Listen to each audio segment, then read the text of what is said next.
Once upon a time, there were 4 little rabbits, and their names were Flopsy, Mopsy, Cottontail, and Peter. They lived with their mother in a sandbank underneath the root of a very big fir tree. "Now, my dears," said old Mrs. Rabbit one morning, "you may go into the fields or down the lane, but don't go into Mr. McGregor's garden. Your father had an accident there. He was put in a pie by Mrs. McGregor. Now run along and don't get into mischief. I'm going out." Then old Mrs. Rabbit took a basket and her umbrella and went through the woods to the baker's. She bought a loaf of brown bread and 5 currant buns. Flopsy, Mopsy, and Cottontail, who were good little bunnies, went down the lane together to gather blackberries. But Peter Rabbit, who was very naughty, ran straight away to Mr. McGregor's garden and squeezed under the gate. First he ate some lettuces and some French beans, and then he ate some radishes. And then, feeling rather sick, he went to look for some parsley. But round the end of the cucumber frame, whom should he meet but Mr. McGregor? Mr. McGregor was on his hands and knees planting out young cabbages.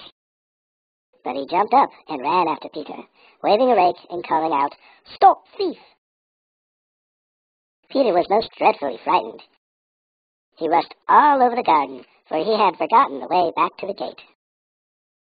He lost one shoe among the cabbages, and the other among the potatoes.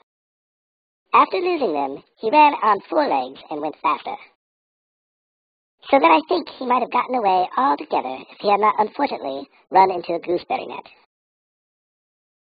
and got caught by the large buttons on his jacket. It was a blue jacket with brass buttons, quite new. Peter gave himself up for lost and shed big tears. But his sobs were overheard by some friendly sparrows, who flew to him in great excitement and implored him to exert himself. Mr. McGregor came up with a sieve, which he intended to pop on the top of Peter. But Peter wiggled out just in time, leaving his jacket behind him. He rushed into the tool shed and jumped into a can. It would have been a beautiful thing to hide in, if it had not had so much water in it. Mr. McGregor was quite sure that Peter was somewhere in the tool shed, perhaps hidden underneath a flower pot. He began to turn them over carefully, looking under each. Presently, Peter sneezed. "Kerchoo!" Mr. McGregor was after him in no time, and tried to put his foot upon Peter, who jumped out of the window, upsetting 3 plants. Peter sat down to rest. He was out of breath and trembling with fright, and he had not the least idea which way to go. Also, he was very damp with sitting in that can. After a time, he began to wander about, going lippity, lippity, not very fast, and looking all around. He found a door in a wall, but it was locked, and there was no room for a fat little rabbit to squeeze underneath. An old mouse was running in and out of the stone doorstep, carrying peas and beans to her family in the wood. Peter asked her the way to the gate, but she had such a large pea in her mouth she could not answer. She only shook her head at him. Peter began to cry. Then he tried to find his way straight across the garden, but he became more and more puzzled.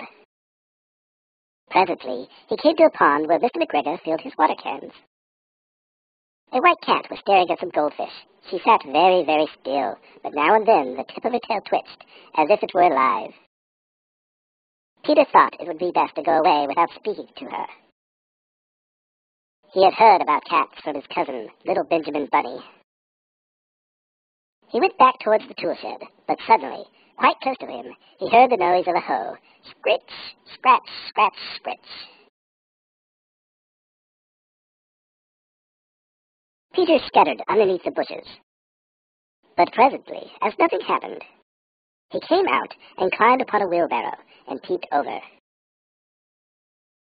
The first thing he saw was Mr. McGregor hoeing onions. His back was turned towards Peter, and behind him was the gate.